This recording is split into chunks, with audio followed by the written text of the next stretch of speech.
A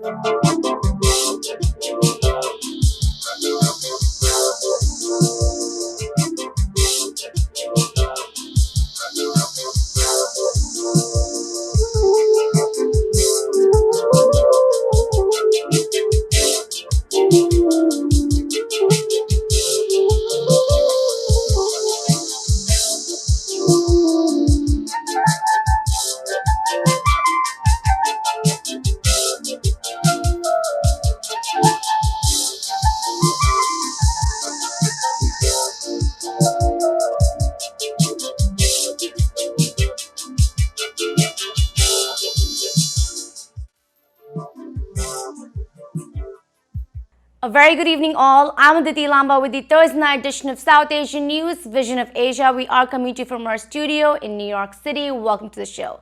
Let's begin the episode taking a look at the coronavirus pandemic and its impact. The world is at 192 million cases of COVID-19 with more than 4 million deaths. Cases are rising in the Asian continent, and Indonesia is currently one of the epicenters of the pandemic. On that, the World Health Organization has urged the country to implement a stricter and wider lockdown. Here in the United States, we're at more than 34 million cases of the coronavirus and at least 610,000 deaths. The highly contagious and dangerous Delta variant of the virus is ripping through unvaccinated communities across the nation. States such as Alabama and Missouri could be at the brink of a healthcare collapse, with overcapacity hospitals running out of supplies, beds, and ventilators. New infections have nearly tripled in the U.S., and experts are pleading all to get vaccinated. Yesterday, in a town hall in Ohio, President Biden also expressed his frustration over people who refuse to get vaccinated. With that, let's now take a look at the headlines coming in, reflecting much on COVID-19 updates, COVID relief efforts, and Hollywood. Here are the headlines. Experts plead unvaccinated Americans to get inoculated. Dr. Purvi, Parikh, New York. Akshaya Foundation provides COVID-19 food relief in India, featuring Dr. Rachana Kulkarni. Action comedy Hitman's Wife's Bodyguard released in theaters, featuring cast and crew. It's time for a short break on Vision of Asia, Voice of the Community. We'll be right back.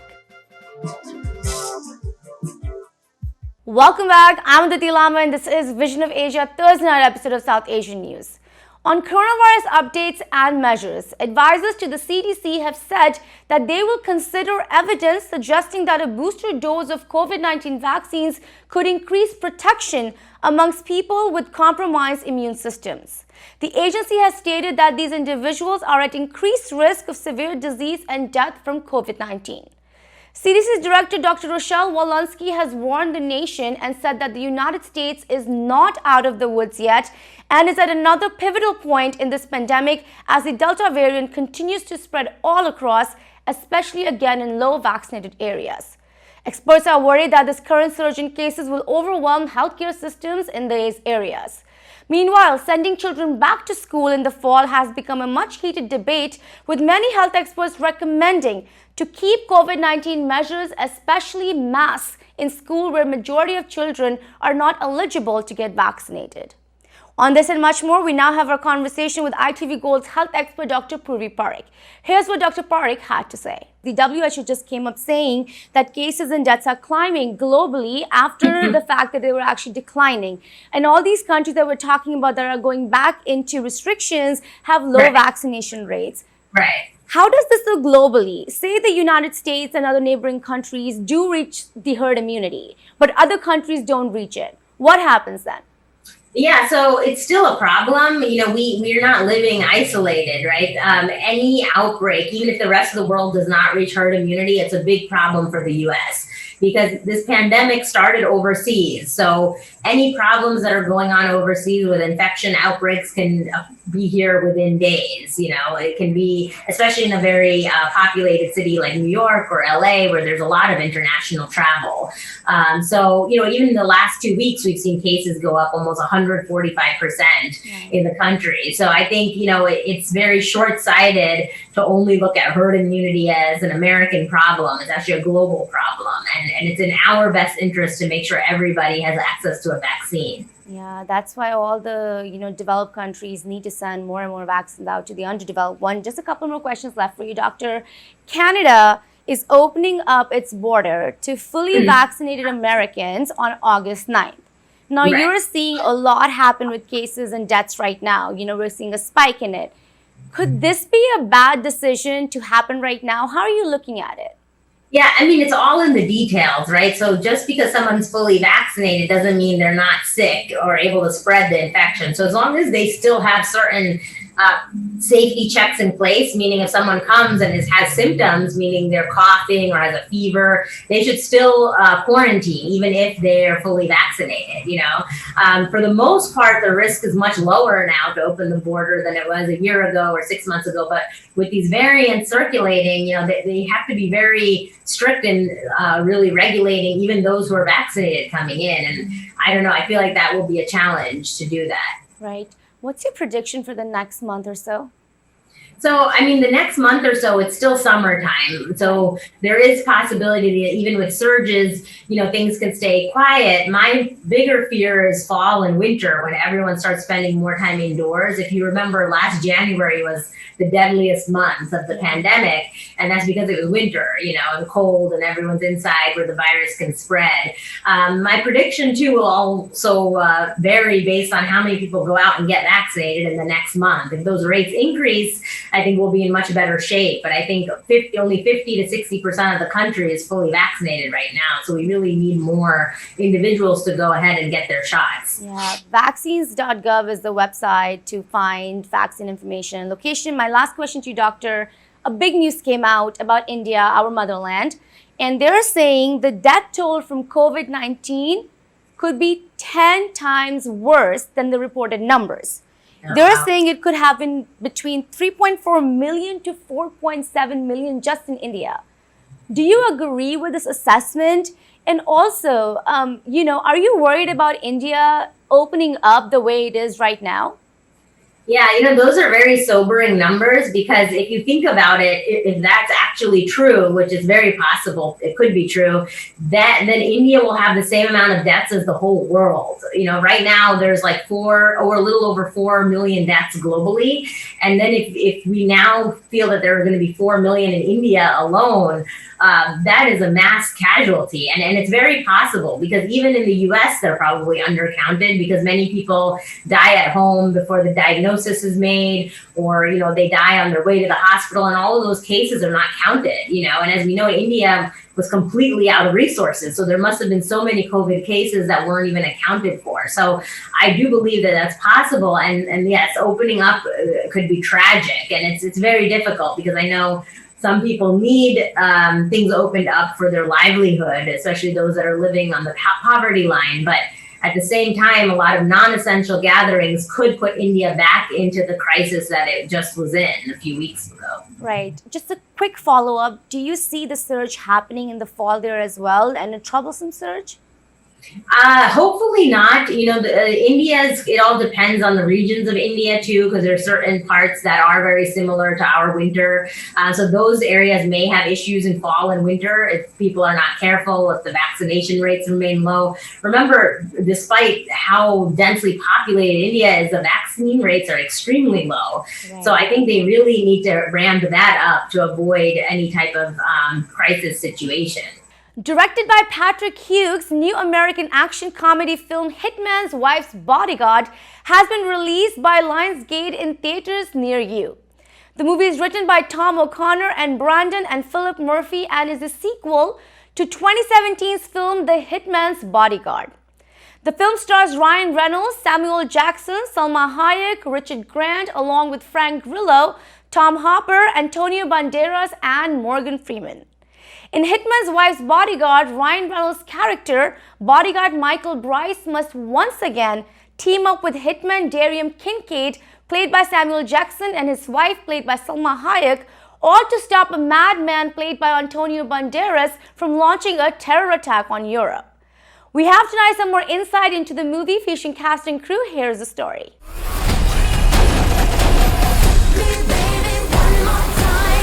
You're gonna tell us everything you know. I'm not telling you. I, on the other hand, will tell you everything. We've got a lot of stunts in this. I mean, because you're in a situation where Ryan Reynolds is playing Michael Bryce, who's the suffering fool.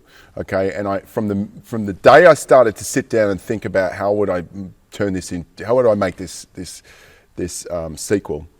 Is I immediately felt like, well, like in the first film, he just if he's the suffering fool, then on the sequel, I'm going to take him through the ringer. If the first film put him in therapy, this film's going to put him in hospital. Right, so I want him to be hit by a car. I want him to be run over by a boat. I want him to be punched in the face. I want him to be shot. I want him to be stabbed. You know, I want him to be burnt. I want him to drown. So it's just like there's just this suffering pain that he goes through, and that was the funniest part of putting these stunts together. It's like, how much can we take the sexiest man alive and f his face up?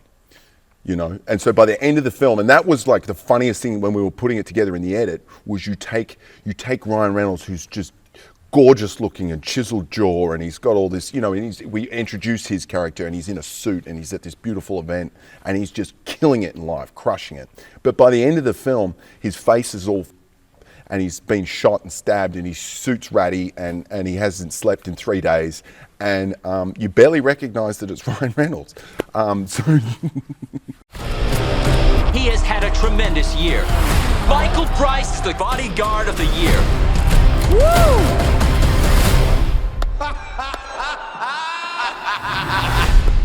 Is he a relative of yours? God, no. Darius Kincaid, the hitman, wanted for like a zillion murders around the world. And how often do you have this dream? Just once. Well, that's not A night. Right. I'm thinking you need to forget bodyguarding. I just thought there was an interesting angle of this guy who's like taken a sabbatical from any and all violence, like will not touch a gun, will only carry pepper spray.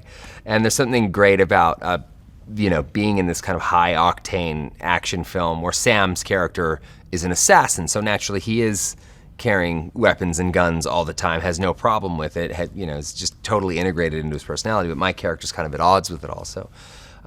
So I really enjoyed that aspect or that element of the movie, and you know, it's something I've been able to do in a few sort of larger scale action films lately. Is that, you know, necessity is the mother of invention. So if you take away this idea that we step up to the plate in all sort of action sequences using guns as, you know, tools of violence, and instead we have to think outside the box and say, okay, like if you're going to do a big fight sequence and you're not going to use guns, what do? You know, and it stretches everybody. It makes everybody better. It makes me better, you know, so I love that. I'm officially on sabbatical, and to be honest, I don't know why I didn't do this sooner. As if the world's been waiting for me to make this change. For the first time, I'm starting to imagine a life without bodyguarding. This really feels like a new beginning. I think there's a lot more comedy in this one than the last one. A lot more. But I think what really worked about the last one is the relationship between these two actors. I don't know that there's two other actors that can do action comedy better than these two. And it's just such a great chemistry, you know, the alchemy between them. And I feel really privileged that I got thrown in the middle. And I think that it takes their relationship to a new level. So if you didn't see the last one, it doesn't matter. The film stands on its own. But if you saw the last one, then it's more about how this relationship evolves. And it's not just the action, but it's really about the relationship. Don't I know you? The mafia took my husband. Kill them. We have to go get him. No. I'm not getting involved in this. I'm under strict psychological orders. Sam Jackson, I've known for almost 40 years. We worked together in New York back when he was a kid, I was a little older. And we hadn't worked together since, and I like Sam a lot. I didn't know Ryan except through his work. But that's as good a come on as you can get. I promised my therapist no bodyguard. That means no guns, no killing, and no blood. What is he doing here? using pepper spray? I'm on sabbatical. They genuinely connected with the characters the last time they saw it. And like I said, they wanted to see more of Selma. This time they will. And the connection between Ryan and I, only gets better because, the more time we spend together, the more we know about each other, the more we hate each other in a way that, makes sense. And hopefully people will come in and buy into that again. How many times have you nearly got me killed? Not enough. We're trying to have a baby. What the?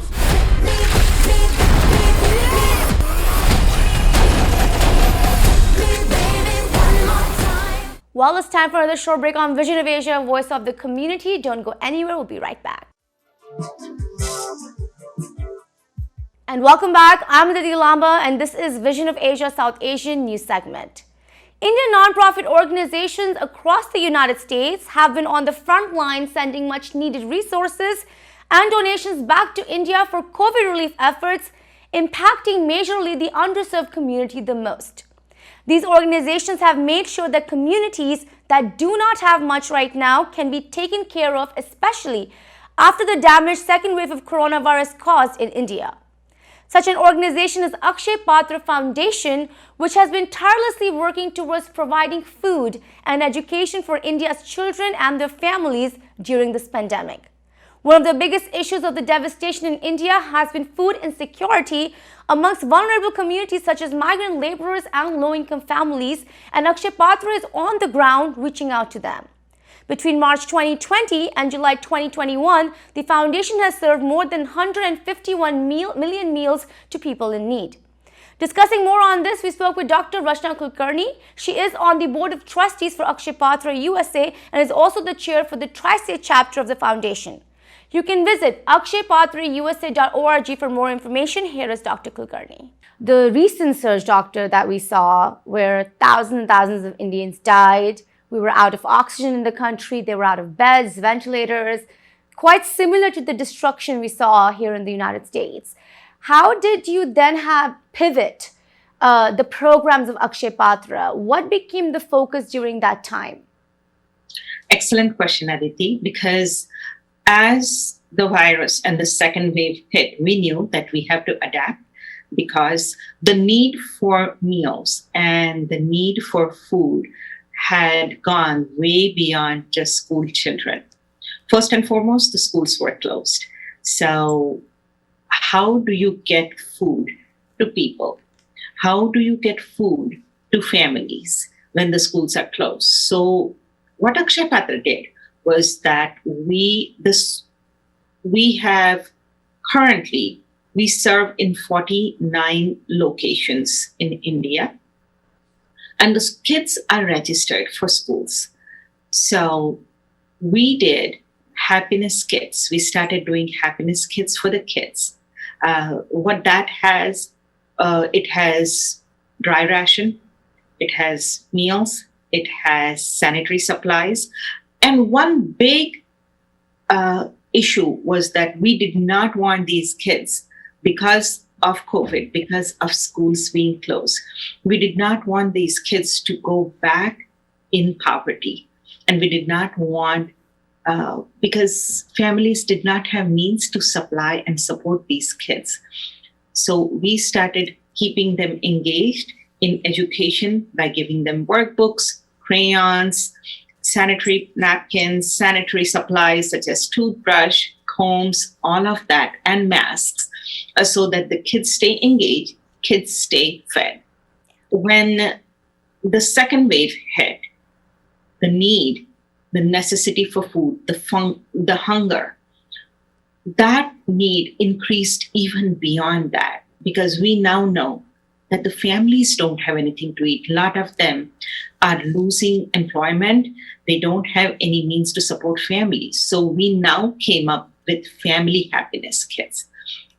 In the family happiness kits, we supply dry ration, which has dal, chawal, atta, root vegetables, haldi, salt, all of that. And One Family Happiness Kits have meal supplies for family of 4 for 2 weeks. And we are distributing that. So kids and the families come to school and we distribute that. Right. But how are you reaching them? How is the information being transferred? And also, currently, do you have enough volunteers on the field? Akshaya Patra is a deeply rooted organization in all the 49 locations that we serve. And thanks to our volunteers and thanks to the team that is operating non-stop in India, we have had volunteers who go out there in the field and supply these. Now we have even reached the remote areas such as Bihar, Assam. We are supplying food even there. Very, very fortunate to have a constant and steady stream of volunteers doing that. Yes, and their work And is the beneficiaries of Akshaya Patra and their family know that they depend on Akshaya Patra for giving food to their children. So that becomes a constant factor, and that's why we are giving food through the schools. So the kids and their family members have to come to school. We cross-check their registration with the kids, and only then they're delivered the food. Right. Has it gotten better, Dr. Kulkarni, since things are now somewhat recovering in India? I would love to answer affirmative, but I think the Delta variant is making things very challenging for us. In India. And the loss of employment has deepened that food insecurity so much. Yes, I can only imagine that. I know Akshaya Patra, or a certain sector of Akshaya Patra, works with the government of India because you need to, because these are basically what we call public schools where the meals are being distributed. What was the communication with the government of India like while we had the second surge in India?